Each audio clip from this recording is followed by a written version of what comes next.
حدیث واوره دا وظیفه ده ښه خلک نن سبا په وظیفو پسې ډېر ګرځي حالات ګډ وډ دي ملک کې بهر هم د مزدوریانو دا وظیفه والا یقیني نبوي نسخه او وظیفه او اجازه هم ټولو ته ده ګوره موږ هغه کوم نه یو چې خاص اجازي تاسو ټولو ته اجازه ده د دې وظیفې چې دا اجازه تاسو مخکې ورکولی شئ حدیث کې دا راځي ابی بن کعب رضی الله عنه روایت ته امام احمد امام ترمذي راوړی په توجه سره واوره ابی بن کعب رضی الله عنه یو پیر راغی وی یا رسول الله ای د الله پیغمبره انی اکثر الصلاة علیک زه په تاسو باندې یا رسول الله ډېر درود ویم فکم اجعل لك من صلاتي ای دعائي نو زه به د خپل دعا په دوران کې څومره درود په تا وویم یعنې تپوس کوي چې یعنې زه خو درود ډېر ویم او خوښه مې هم دا دی چې ډېر وویم خو چې دعا غواړم په تاسو خو لازم درود ویم خو څومره ویم هغه ورته ویې ما شئته چې څومره یې ویې نو وایه نو ده ورته ویې الربع څلورمه حصه به جو په تاسو درود ویم 3 حصې به دعا غواړم څلورمه په تاسو درود ویم رسول الله صلی الله علیه وسلم ورته ما شئته چې بس څه زړه غواړي فان زدت فهو خیر لک او که د دې څلورمې له دې هم ډېره کړه نو خیر پکې ډېر دی وی ما ورته چې النصف نیمه به دعا غواړم خپل حاجتونه به الله ته بیانوم نیم به په تا درود ویم وی رسول الله صلی الله علیه وسلم ورته چې ما شئته به ستا خپله مرضي ده خو که خبره دې ډېره کړه نو خیر ډېرېږي وی ما ورته چې فالثلثین بیا به داسې کار وکړم د الله رسوله چې دعا به 3 حصې کړم نو 2 به په تاسو درود ویم او 1 حصه کې به دعا غواړم خپل مسله به الله ته خپل حاجتونه وبیانوم وی راته وی چې ما شئته ستا خپله مرضي ده خو فان زدت فهو خیر لک که دې د دې نه هم ډېره کړه نو ستا پکې خیر ده د دې نه بعد خو پکې څه نه و ده ورته ووی اجعل لك صلاتي اجعل لك صلاتي كلها د الله پیغمبر جو بس په تا به صرف درود ویم نه یعنې زما دعا به د اول نه د اخره پورې صرف درودي بس رسول الله صلی الله علیه وسلم ورته ښه اذا تکفى همک ویغفر لك ذنبک نو بیا خو به د هر مصیبت حل شي هر مسله به د حل شي او هر ګناه به در الله وبخي چې صرف درود وي یعنې دا څنګه کېدی شي طریقې څه ده طریقه داسې لکه چې وضاحت ته د ابی بن کعب رضی الله عنه د طریقې لکه اوس یو سړی دی جومات ته راننوت او اذان وویلی شو اذان او اقامت منځ کې دعا ښه قبلېږي که نه او د دې ټیم کې لاس اوچت کړي چېرې دعا غواړو او دعا د اول نه د اخره پورې درود دی اول نه اخره پورې درود دی هر هم غم دړ تکلیف مصیبت به ته الله ختم کړي او ګناهونه به ونه وبخي اسې دې کې یعنې ما په یو ورځ سوچ کو د حدیث زما مخې له راغی یو کتاب کې نو ما په هسې سوچ کو چې لکه الله دې سړي له ولې دا هر غم او مصیبت او دا ختموي د دې سره نو دا یې خو ډېرې وجې کېدی شي لکه دا خو معلومه ده چې یاره په پیغمبر یې درود ووي او په پیغمبر باندې الله مین دی چې الله پې مین دی او ده پې درود ووي الله ورله دا هر څه ورکړو دا ټولې خبرې صحیح دي خو زما یو نقطې ته سوچ لاړه هغه ده چې دې سړي د الله او د الله د پیغمبر دومره لحاظ وکړو چې خپلې مسلې یې پرېښودې او صرف یې درود ووي نو چې ده دومره لحاظ وکړو نو الله ورله د خپل طرف نه هغه ټولې مسلې حل کړي بغیر د ویلو نه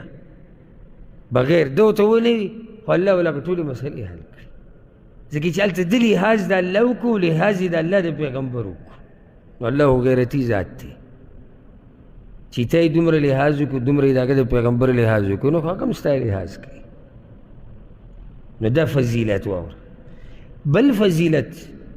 په رسول صلی الله علیه وسلم باندې د درود ویلو چې کومه دعا کې درود ویلی شي هغه الله قبلوي او زه خو د خپلو خلکو د دعاګانو ته ډېر حیران یم یعنې دا دعاګانې لاسونه دېسي نو بعض پکې لاسونه هم دېسي کوي او یو ته ګوره او بل ته ګوره، یو 2 سیکنډه یي نه ماته ښکاري 2 3 او بیا کړس مخلی راواچي لاسنیوي له چې ورشېره وي دا وابیان دوا نه مني. څنګه ته کومه دوا کې لاس اوچت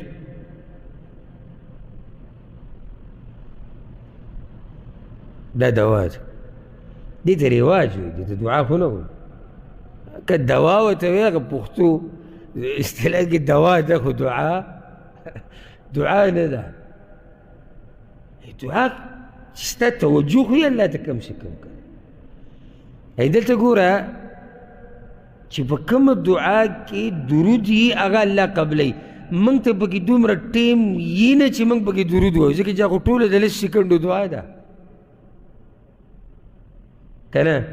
مانځه نه بعد هم نه لیدلي سلام چې وګرځي نو اوس په دې کې د درود څه ټیم ووایي، خپل عجزي الله ته څه ټیم بیان کړه،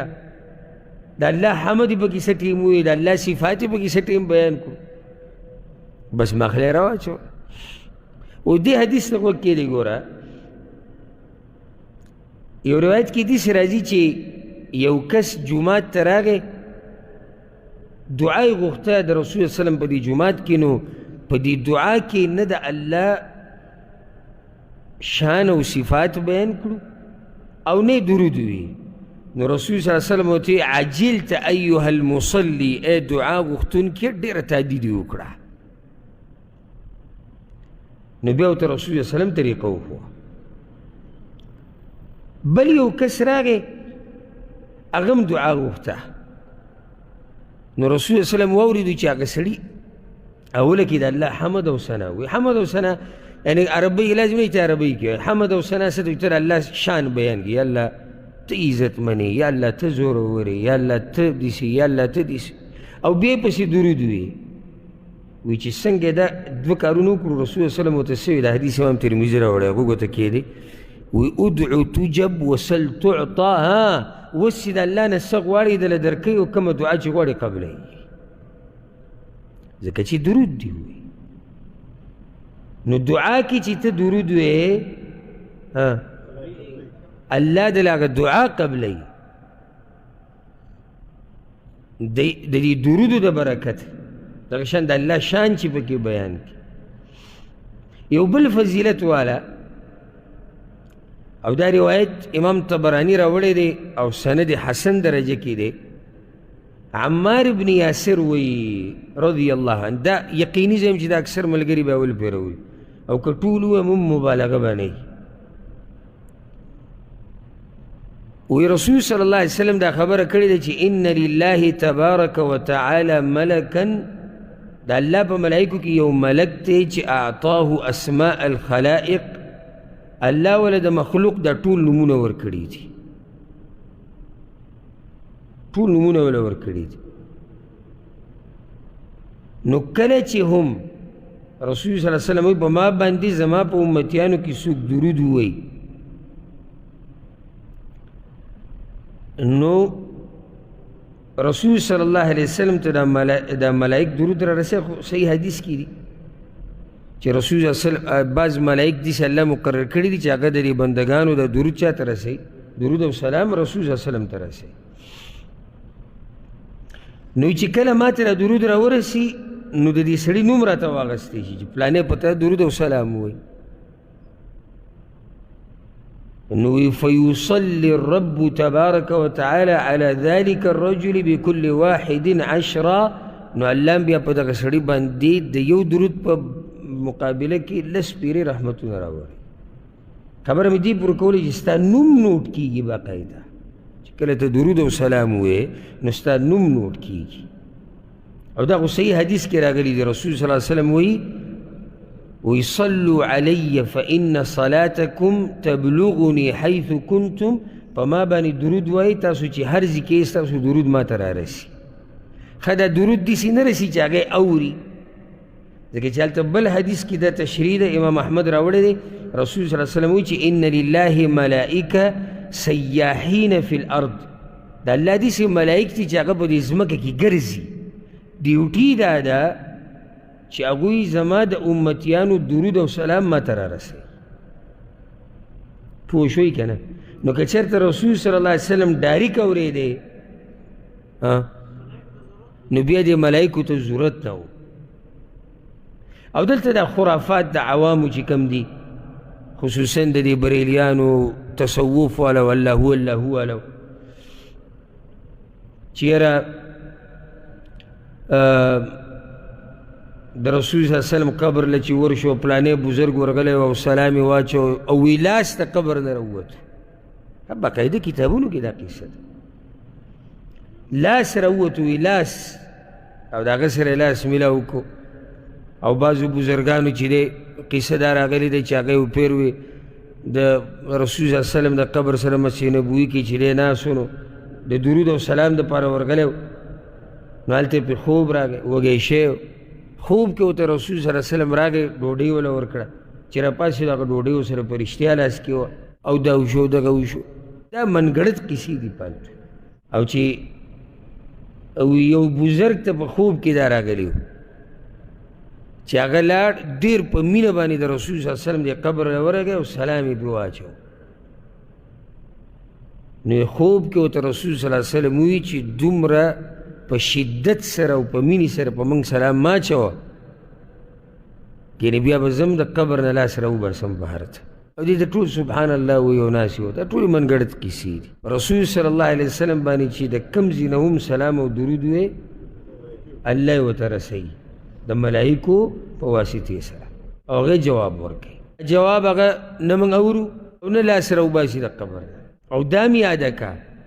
چې کم سړی د رسول صلی الله علیه وسلم د قبر په خوا کې په هغه درود ووایي او کم سړی په مشرق د ځمکې او په مغرب کې ووایي، د دواړه یو شان دي. په څه کې؟ هلته رسېدو کې. پوه شوئ په دې مسله کې؟ نو دې دا منګړت کیسې چې کومې دي د درود په باب کې چې دا زموږ په ملکونو کې ډېرې مشهورې دي، د دې نه ځان ساتل پکار دي. په رسول صلی الله علیه وسلم باندې درود نه ویل دا د هغه سره بې وفایي ده او دا بخل دی. او حدیث کې راځي، امام احمد امام ترمذي راوړی دی، رسول صلی الله علیه وسلم وایي، او امید ده انشاءالله چې موږ به بخیلان نه یو.